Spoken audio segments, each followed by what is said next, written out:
Good evening and welcome, everyone. Thank you for joining us tonight for our public meeting tonight. This is a public meeting for the meat processing slaughterhouse general groundwater discharge permit. Before we get started, though, I have just a couple things that we're going to go through. All right, this is the agenda for tonight.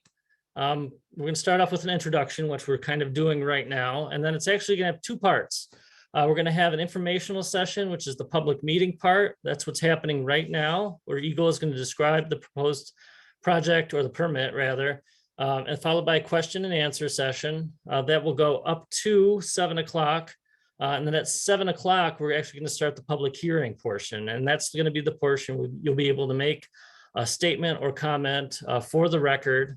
And then we'll also talk about other ways to submit an official comment, and then where to find other information.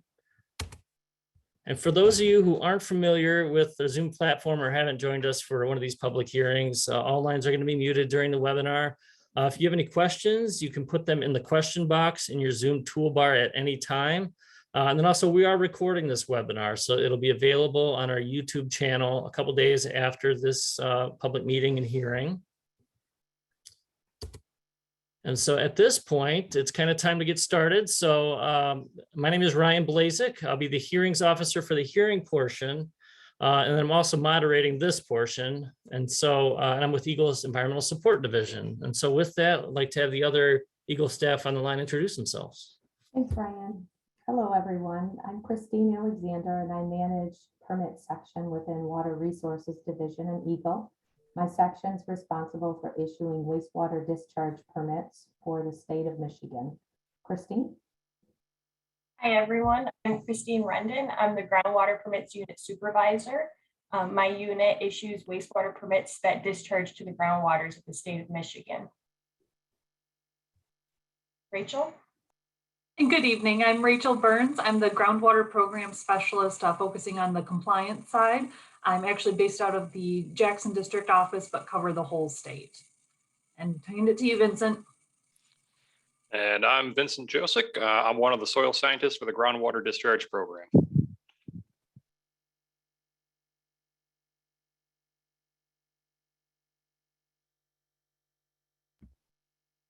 All right, whenever you're ready, Christine, we can go ahead and take it away with the presentation. Okay, and Ryan, I am going to stop my video here just to make sure we get the maximum bandwidth here. Thank you. All right, so thank you all of you for joining us tonight. We want to take this opportunity to meet with our permittees and any other interested parties as part of this public process.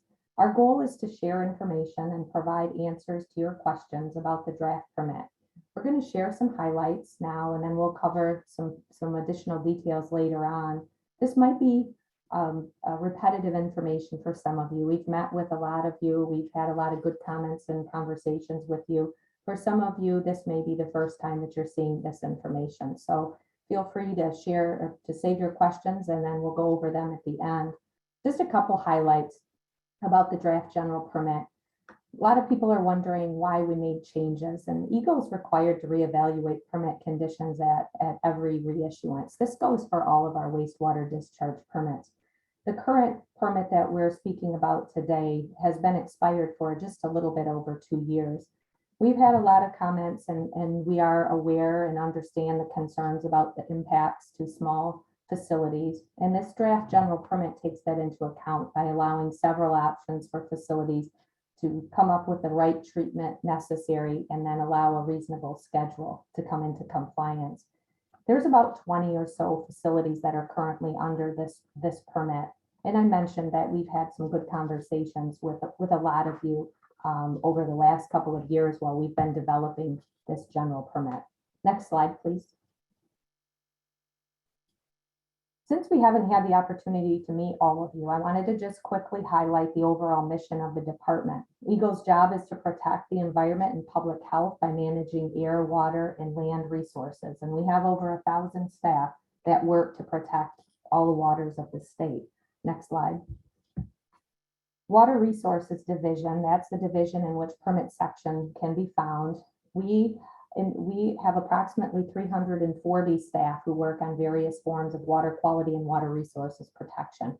Specifically, I mentioned at the beginning in my introduction that permit section administers the groundwater discharge permit program as well as the National Pollutant Discharge Elimination System program. So we make a lot of permit decisions every year. Next slide, please. We'll just talk just a bit about the laws that we implement, specifically Act 451. Many of you know that is a compilation of laws that protect the environment and natural resources of the state. I'll just walk you through Part 31, as that's the one that regulates wastewater discharges, and the administrative rules that allow us to implement the program, specifically Part 21 for wastewater discharge permits and Part 22. In order to discharge to the groundwaters or the surface waters, you must have a valid permit under Part 31. Next slide, please.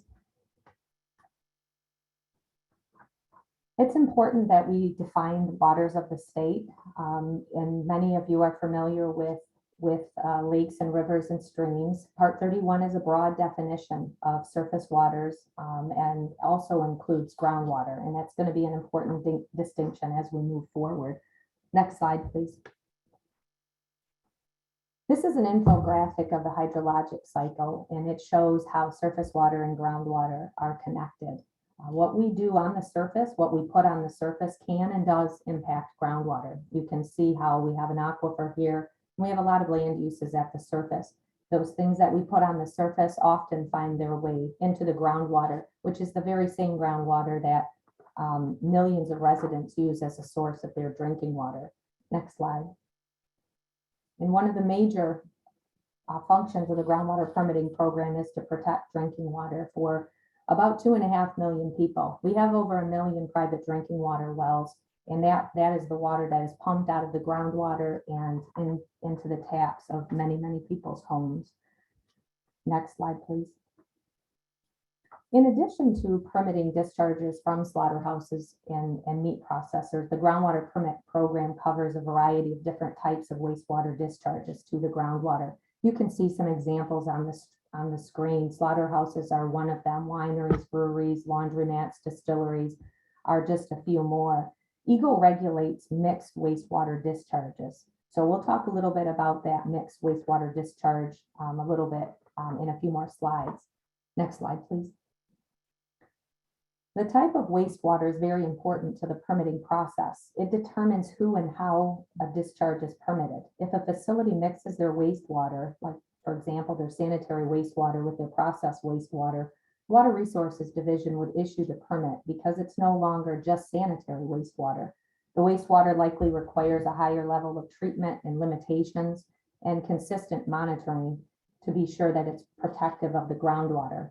When we talk about wastewater, we mean liquid waste discharged directly or indirectly into waters of the state. And it can be the liquid waste from cooling systems or sanitary sewage or slaughterhouse and meat processing facilities, as that water often contains cleaners, detergents, raw meat, blood, fecal matter, and urine. Sanitary sewage is different in that it's only the treated and untreated waste from human metabolic waste. Next slide, please. You've heard me mention wastewater, and we're going to talk a little bit about high-strength wastewater, because in permitting, the type and the strength of wastewater drives how we permit it. Wastewater characterizations are necessary for the Water Resources Division permit programs to determine the type of permit and the appropriate limitations. So when wastewaters are mixed, we look at the highest wastewater portion of that wastewater. We use something called biochemical oxygen demand to give us an idea of the strength of the wastewater. BOD, as it's commonly referred to, is not a pollutant in and of itself. It's just the amount of dissolved oxygen needed by aerobic biological organisms to break down that organic material present in the water. It's a 5-day test, so it's a test that's taken over time. There's a table on the slide that gives you an idea of the strength of wastewater that's familiar to a lot of us. Sanitary wastewater, we are all probably familiar with that. It's on the lower end of the strength of wastewater. You can see between in the low hundreds, for example. Winery wastewater, that wastewater associated with the sugars of grapes and such, is higher. It's in the mid hundreds to a few thousand milligrams per liter. The data that we have for slaughterhouses and meat processors definitely is a stronger wastewater, up over 10,000 milligrams per liter. So that tells us that we're dealing with a high strength wastewater. Next slide, please. Water Resources Division is addressing problems that result from inadequate wastewater treatment at many different sites around the state. These problems can occur when we do not have treatment, or the treatment is inappropriate or inadequate. We can have and are dealing with contamination of residential drinking water wells, and we've had to require the installation of new drinking water wells. We've had to require groundwater monitoring networks in order to track contamination plumes. Some facilities have been designated as a facility under Part 201 as a site of environmental contamination. And sometimes we've had to require the installation of a new treatment system. Next slide, please. The groundwater discharge permitting process is an application process that, again, requires that characterization of wastewater. And I mentioned that there's different types of wastewater. So we would look at sanitary wastewater different than a different type of wastewater.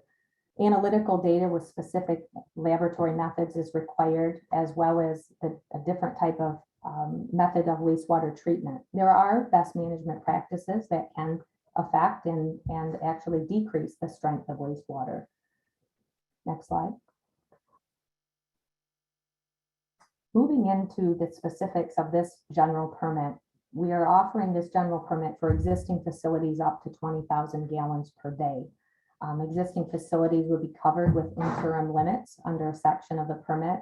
And there are several different treatment or disposal options that are covered by specific sections of the permit. And the limits are based on the treatment standards. So the limits are specific as far as the disposal method and also the site-specific situation. Next slide, please.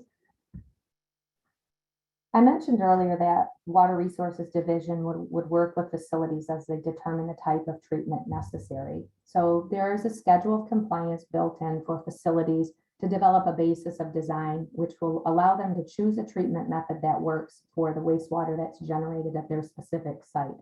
It gives them time to come into compliance, and it has a flexible timeline based on the amount of work needed.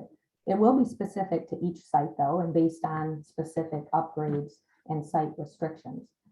Next slide. A groundwater discharge permit allows the use of many types of wastewater treatment, from very simple to complex, and the treatment should be based on the strength of the wastewater. A basis of design will be required, and some other information that's likely, depending on the type of system, would be a discharge management plan, a sampling and analysis plan, and an operation and maintenance manual. The land application is also site specific, depending on the specific characteristics of the site and crops. Next slide. We'll wrap up this presentation with a few slides that cover some frequently asked questions that we've received over the last couple of years and during the development of this general permit. And the one of them that we receive a lot is why does the department limit BOD to a certain pounds per acre? So we get back to that high strength wastewater and the potential that it has to mobilize metals in the groundwater.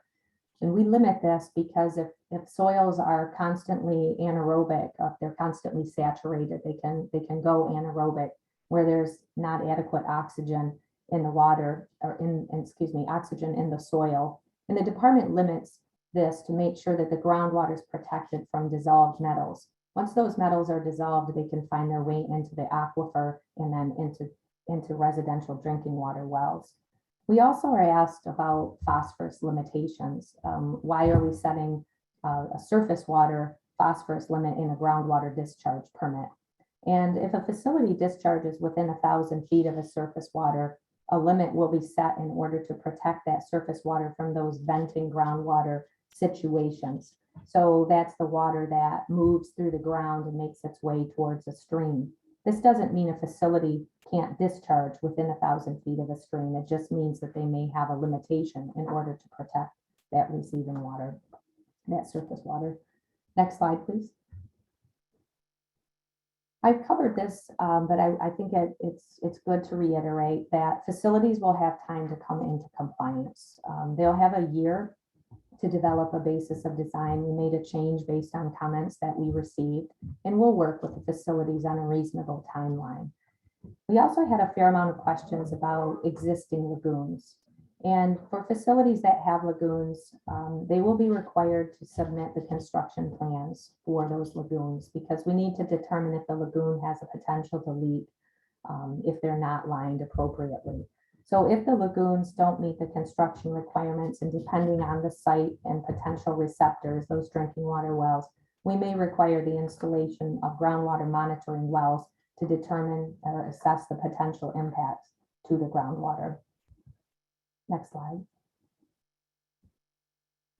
And finally, other questions included mixing sanitary wastewater with processed wastewater. You heard me mention that once we mix wastewater, then we have to treat that mixed portion and the higher strength that may result once those wastewaters are mixed.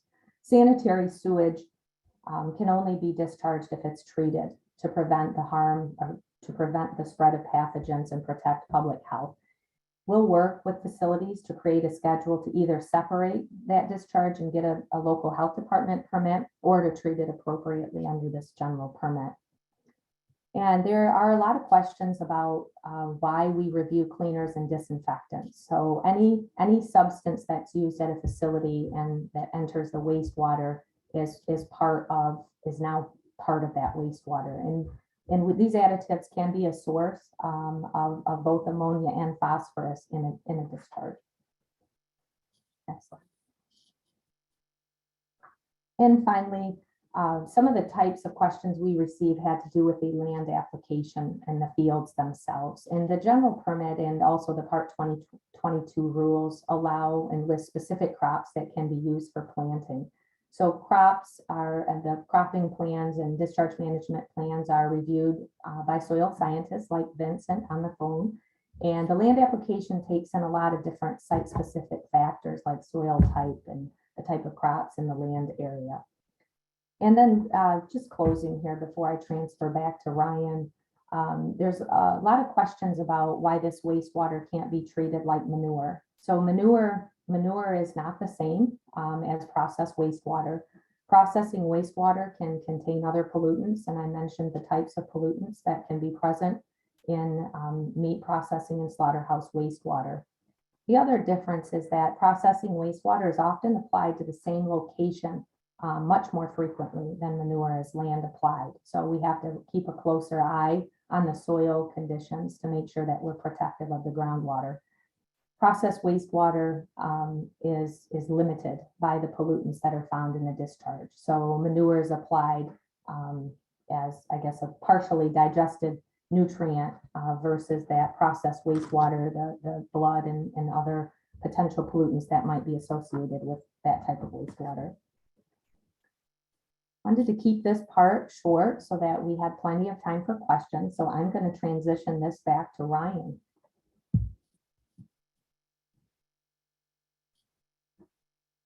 All right, thanks, Christine. Yeah, thanks for providing that presentation and information.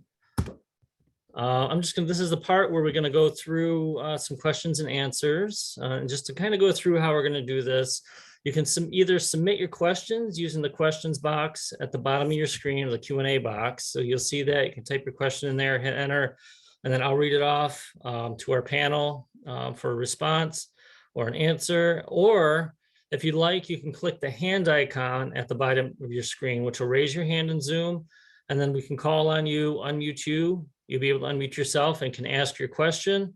Or if you're on the phone, you can type #2 to raise your hand. So if you select #2 on your phone, if you're calling in by phone, it'll raise your hand. We'll do the same thing. will use the last 4 digits of your phone number and call on you, and you'll be able to ask your question. And then also, just to reiterate, this is the question and answer kind of portion of tonight. If you have a statement that you want to make for the record on this permit, we'll be doing the public hearing portion at 7 o'clock tonight. So you're going to want to hold any comments specifically until then. But if you have any questions, feel free to type them in or raise your hand if you'd like. All right. I'm not seeing any right now. So we'll give you a few seconds. And I should also mention, so, okay, here we go. All right, so the question says, granted, it seems we need more data. However, it is fair to say with the data so far, the BOD average is closer to the winery max versus the 13,000 milligrams per liter shared in the presentation. Any thoughts or comments on? Christine, can you speak to that? Sure, absolutely. So thank you, Erica, for that question. I agree with you. We have to, it'd be nice to have some additional data, but we looked at the information that was submitted to the department. And with saying that, we had around 24 facilities that were submitting information to the department on BOD, for instance, and we had a range from 3.7 up to 13,000. So that is the range that we were looking at. And like Chris said in her presentation, we will be working with the facility to make sure that we're looking at site-specific wastewater characterization to assure that it's meeting the limits necessary for the protection of groundwater. All right, thank you very much. Yeah, thanks, Christine, for that answer. Are there any other questions? I don't have any popping up right now. All right, here we go. What is the time frame for finalizing, and when do you plan to start the process at processors? As far as we can give you, the public notice period is through next Thursday, so May 19th. So we'll continue. We wanted to make sure that people had time to come to the meeting, ask questions, and if they had any final comments, that they had a week to pull them together after tonight. So we'll look at the comments that we receive, and then we'll consider those comments as appropriate, and then we'll plan to move forward and make a permitting decision shortly after that, making any adjustments to the permit if necessary. So theoretically, then when we issue a permit, then we have several applications in-house already, and then we would begin working with those facilities to issue a certificate of coverage under this general permit that would set the requirements in motion. So we wouldn't be able to issue them all instantly. We would have to walk through them. Christine has only 4 permit writers, and so we'll have to get through them as best as we can. Christine, did I miss anything as far as your plan for issuance? You got it. Perfect. Thank you. All right, thanks for the question, yeah, and for your taking the time to answer those. Will facilities be required to submit a new application if one was submitted previously? No, that's not our intent, and there may be some back and forth if we need some additional information. I can see Christine's staff having to work with a facility, maybe if they had a question on the information submitted, but we're not expecting a reapplication. We will work with each site and make sure that the information we have on the application is complete, and making sure that we can move forward with the information necessary. Okay, excellent. Yeah, and I should mention, well, I'm waiting for some more questions to come in here. So at 7 o'clock, we're going to start the public hearing portion. So that'll be the portion where you can make your comment, that's for the record on this permit. We won't be answering any questions at that time. So if you have any questions for our panelists, please do that kind of at this time if there are any more that you have lingering. And a couple things that I'll share at our 7 o'clock hearing as well are those other ways to make a comment on this permit. And we'll also go through who to go with or who to contact for more information. And so we'll have that information coming later too. So with that, Not seeing any other questions come in.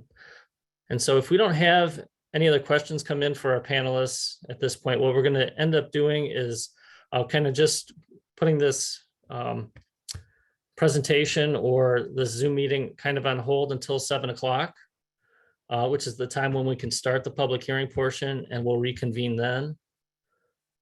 So I'm still not seeing any others come in. So I think that's what we're going to do. So if you're on the line and you want to come to the hearing portion, kind of this public meeting hearing, you can either, just kind of stay in the line and wait for us to start at 7, or you can log off and log back on. You're welcome to do that as well. But I think we're still not seeing any questions. So I think we're ready to get to that point. So thank you all for joining us for, this public meeting presentation Q&A portion of this. And hopefully we'll see you all at 7.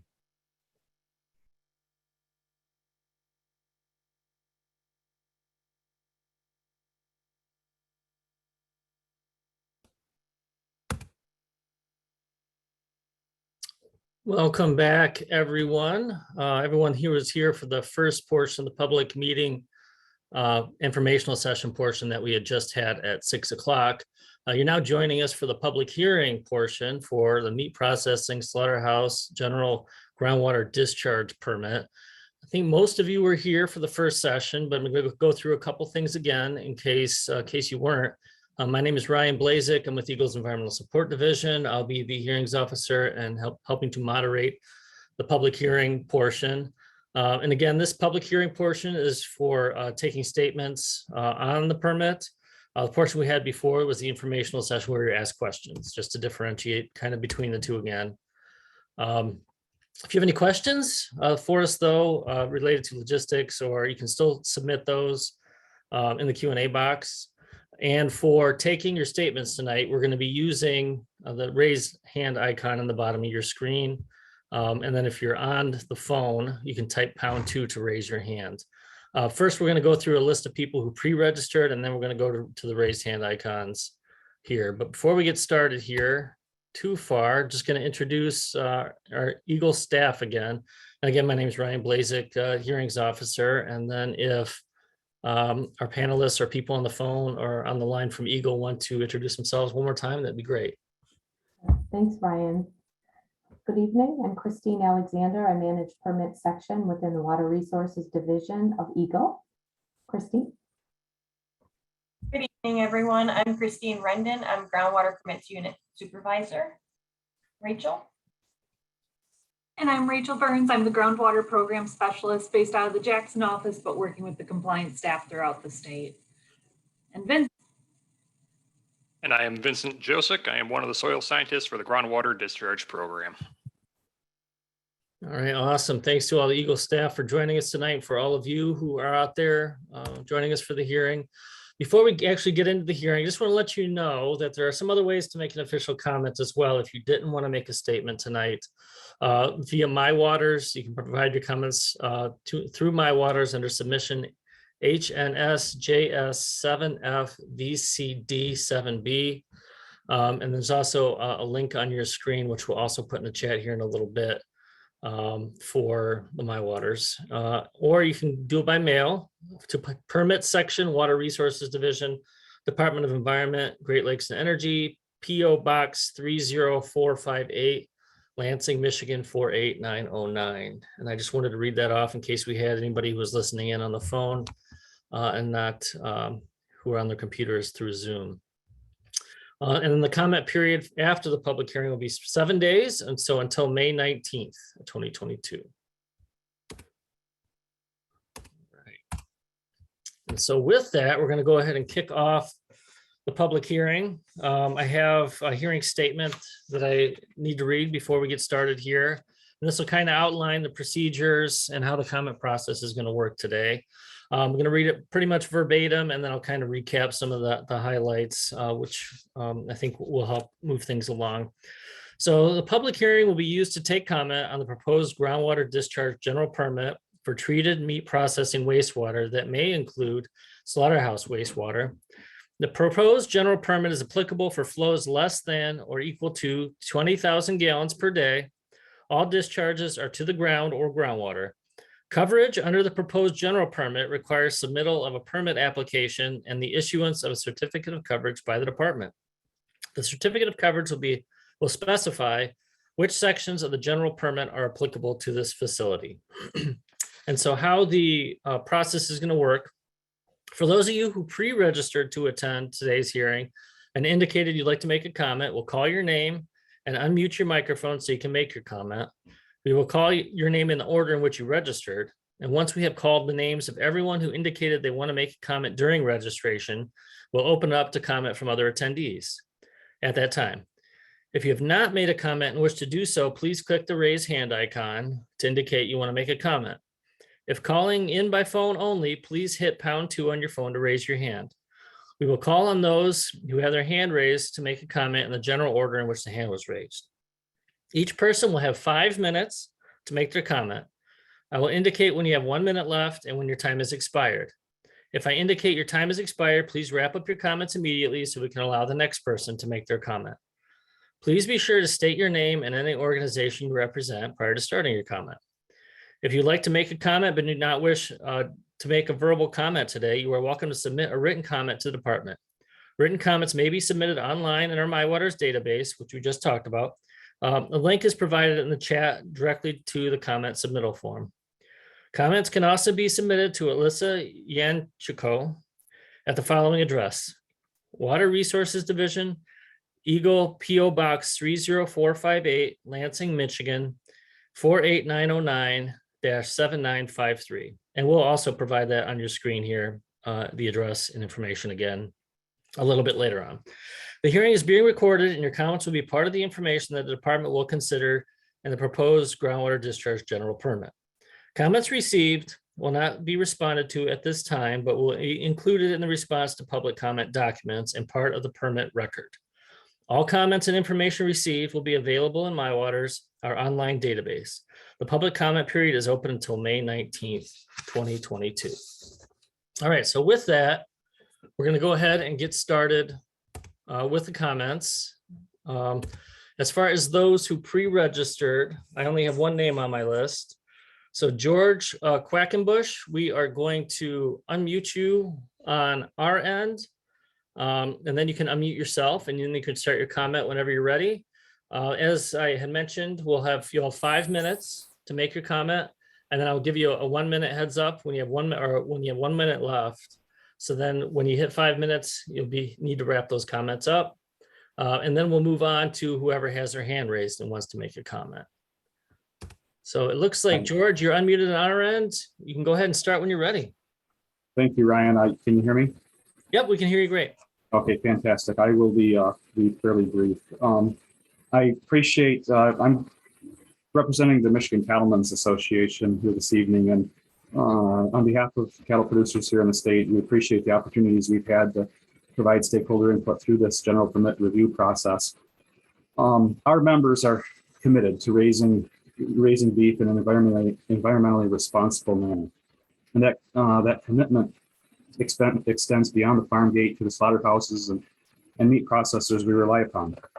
Our industry has a great track record of environmental stewardship. The health of the land upon which we raise our livestock is critical to the health of not only our animals, but our long-term success as well. It's been difficult to identify specifically what environmental concerns Eagle is trying to address by regulating our local and regional meat processors in the same manner as commercial and industrial businesses. We've consistently expressed concerns about the impact this general permit will have on the economic viability of those meat processors that we partner with. And although we have made some progress, our concerns remain. We've also asked for clear regulatory certainty as rules developed on an on-site basis or deferring specifics to a certificate of coverage issued by the department leaves the industry in a state of fluidity. This is just bad for business. While the intent may be to consider the unique risks in each scenario, the uncertainty created by not knowing what standard you'll be held to will surely discourage many who are looking to build a new facility or expand an existing facility from even taking those initial steps. No one wants to invest millions of dollars and years of their life into a business only to run the risk of the department concluding that their site or their process is not acceptable. Further, since fines and penalties will be established by the firm's certificate of coverage, again issued by Eagle, it appears in a lot of ways that the department has granted themselves regulatory authority and punitive authority by writing the rules as we go along. I urge the department to consider the economic impact the general permit will have on the meat processors and slaughterhouses in our state, and how that will in turn impact the ability of Michiganders to source locally raised food. Specifically, I'd ask the department to set a higher, more realistic total inorganic nitrogen limit for this permit, to set realistic standards for phosphorus limits, reconsider the monthly sampling, daily observation, and logging requirements that are presently in the permit, reduce soil testing from annually to every 3 to 4 years, and remove the restriction on grazing animals that produce milk from the permit. We have submitted some comments through My Waters. We'll likely be submitting some additional. I thank you for your time and for your consideration. Thanks for your comments, George. All right, so at this point, is there anybody else on the line? We're going to give everyone who would like to make a comment an opportunity to do so. So if you're on the line and you would like to make a comment, all you have to do is raise your virtual hand in Zoom, and then we'll call on you in turn. Or if you're on the phone, select #2 on your phone. It'll raise your hand in Zoom, and then we'll call on you as well so that you're able to make your comment. At this time, are there anyone else on the line who would like to make a comment? All right, I have Matthew Germain. Matthew, we're going to unmute you on our end. You can unmute yourself and begin when you're ready. Thank you. I'm this evening representing the Michigan Meat Association, and we have formal comments that will be submitted by next week. And a lot of those comments deal with the aspects of how the regulatory discharge limits will be established in the future. And echoing the comments I just heard from the Michigan Cattlemen's Association, the thing I wanted to bring up tonight is the fact that the requirement to require the facilities to put in treatment systems, especially those that have combined sewer systems historically, is going to be a huge economic burden on these businesses and likely will put many out of business. And while I recognize that Eagle has said there will be a time limit to complete the basis of design and come up with options, what is not happening is some type of financial mechanism to allow these businesses to stay in business and meet these new regulations. And I think that is my biggest concern that I wanted to voice this evening. Thank you. Yeah, thanks for your comments, Matthew. All right, is anybody else on the line at this time who would like to make a comment or a statement? And I should also mention that we'll be showing that screen that we had up previously with the other ways to make a comment, so that you can have other options to do so if you don't want to make a comment tonight. So we're just going to give it a couple more seconds here to see if anybody raises their hand. And then if not, I'll read the closing statement, and we'll move on kind of to the next part of tonight's hearing. All right, not seeing any hands raised. All right, so I'm going to go ahead and read the closing statement. As a reminder, the public comment period for accepting written comments is open until May 19th, 2022. The department will consider all comments received. Written comments may be submitted online in our MyWaters database. A link is being provided in the chat directly to the comment submittal form. Comments can also be submitted to Alyssa Yanochko, my apologies, at the following address: Water Resources Division, Eagle, P.O. Box 30458, Lansing, Michigan 48909, 7958. Thank you for your comments and cooperation. We appreciate your interest and that you took the time to be here today. So the hearing part is now closed. But before we end the hearing, Oops. Again, wanted to show the other ways to make a comment. And so the information is in the chat. So you'll see the information there as well. And it's via my water submission HNS-JS7F VCD7B. You see the link in front of you, or by mail to Permit Section, Water Resources Division, Department of Environment, Great Lakes and Energy, PO Box 30458, Lansing, Michigan 48909. And again, it will be open for 7 days until May 19th. If you have additional questions, you can contact Alyssa Ianochko, EQA, phone, Environmental Quality Analyst is EQA. Phone number is 517-899-9974 or YANOCHKOA1@michigan.gov. Or Christine Rendon, Groundwater Permits Unit Supervisor at 517-290-2570. And that's at RENDONK@michigan.gov. And I believe both of those are now in your chat as well. And with that, I just wanted to see if Christine, if you had any final comments for us tonight. Thank you, Ryan. I want to thank everyone for taking time out of this very, very beautiful Thursday evening to participate and to share your thoughts with us.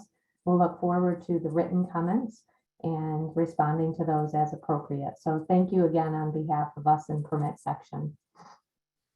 Yeah, thank you, Christine. Yeah, thanks to everyone for participating and for all our Eagle panelists.